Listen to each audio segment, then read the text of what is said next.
বিসমিল্লাহির রহমানির রহিম। সকল শিক্ষার্থী ভাইদেরকে সালাম ও শুভেচ্ছা জানিয়ে শুরু করছি আমাদের আজকের টিউটোরিয়াল সিএসএস। সিএসএস একটি সংক্ষিপ্ত রূপ, যার মূল শব্দ হচ্ছে ক্যাসকেডিং স্টাইল শীট।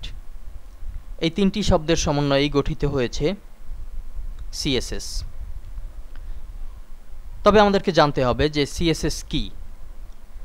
আমরা জানি যে বর্তমানে সবচেয়ে জনপ্রিয় সার্চ ইঞ্জিন হচ্ছে গুগল। আমরা যদি এই প্রশ্নটি গুগলের কাছে ছেড়ে দেই, ডিফাইন সিএসএস, এটি দিয়ে যদি সার্চ করি, তাহলে গুগল আমাদের সামনে বেশ কিছু উত্তর এনে হাজির করবে। এখানে বেশ কিছু উত্তরের মধ্য থেকে আমরা প্রথম দিকে যে উত্তরটি পেলাম, cascading style sheet is a style sheet language. এটি একটি স্টাইল করা যায় এরকম একটি language, use to describe the presentation.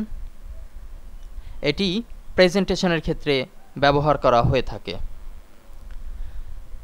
আমরা যদি আরও একটু সহজ করে বাংলায় বলতে যাই, তাহলে আমরা এই ক্যাসকেডিং স্টাইল শীটকে বলতে পারি যে HTML এর একটি সহায়ক ল্যাঙ্গুয়েজ।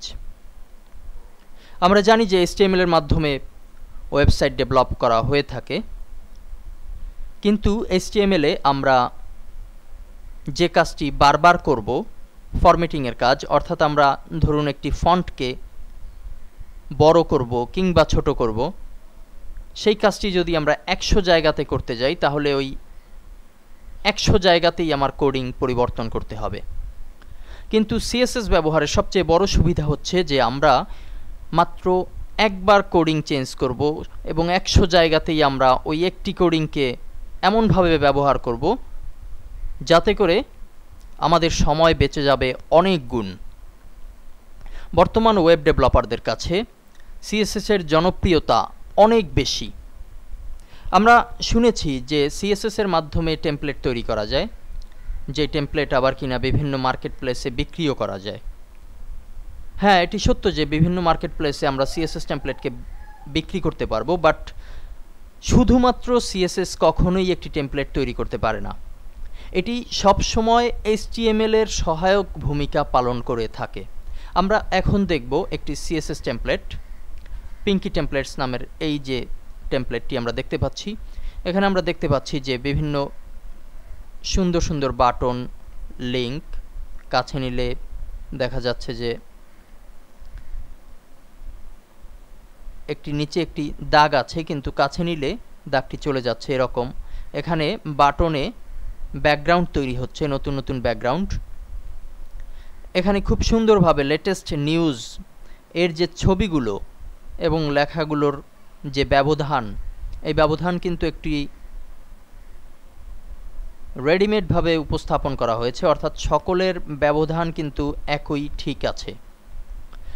প্রোডাক্টসের ভিতরে আমরা দেখতে পাচ্ছি যে ব্যাকগ্রাউন্ডে একটি শেড তৈরি করা হয়েছে এবং একটি মনে হচ্ছে যেন একটি মার্জিন চারপাশ থেকে সমান আকারে বয়ে গেল। এরকম বিভিন্ন ডিজাইন, বিভিন্ন সমৃদ্ধশালী, দৃষ্টিনন্দন শিডিউল তৈরি করতে আমরা যদি চাই, তাহলে অবশ্যই আমাদেরকে সিএসএস এর সহায়তা নিতে হবে।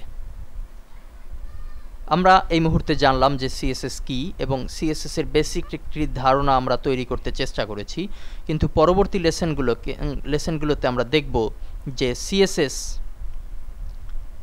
কয় ধরনের হতে পারে, কিভাবে সিএসএসকে ব্যবহার করা যেতে পারে, সিএসএস ব্যবহারের কোন কোন ক্ষেত্রগুলো আছে, কোথায় কোথায় সিএসএস ব্যবহার জরুরি, এই সকল বিষয়গুলো আমরা একে একে দেখতে থাকব পরবর্তী লেসনে।